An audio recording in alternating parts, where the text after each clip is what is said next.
ഇഞ്ചി പൊടിയായിട്ട് അരിഞ്ഞത്, സവോള പൊടിയായിട്ട് അരിഞ്ഞത്, തേങ്ങാക്കൊത്ത്, പച്ചമുളക് 2 എണ്ണം അരിഞ്ഞത്, കറിവേപ്പില, കായം, പഞ്ചസാര, മുളക് പൊടി, മല്ലിപ്പൊടി, ഉപ്പ്, മഞ്ഞൾപ്പൊടി, പുളി ഇത്രയും ഈ അളവിന് പുളി പിഴിഞ്ഞതിൻ്റെ വെള്ളമാണ്. ചൂടായ എണ്ണയിലേക്ക് ഇഞ്ചി,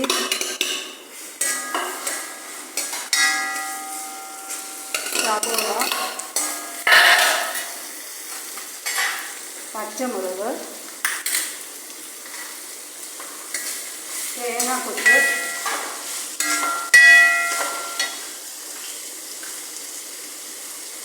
ആവശ്യത്തിന് ഉപ്പ്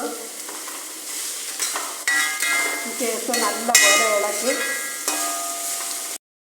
ഇതിലേക്ക് മുളക് പൊടി, മല്ലിപ്പൊടി, മഞ്ഞൾപ്പൊടി ഇതിട്ട് ഇളക്കി പുളി പിഴിഞ്ഞ് വെള്ളം ഒഴിച്ച്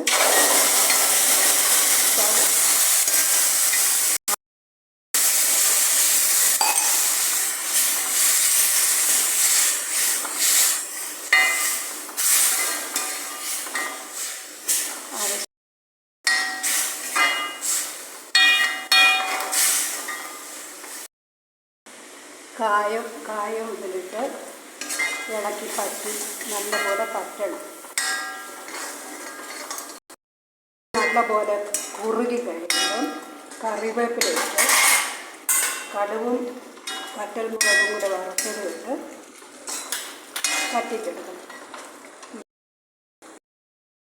ഇതിലേക്ക് ഇത്രയും പഞ്ചസാരയും കൂടെ ഇട്ട്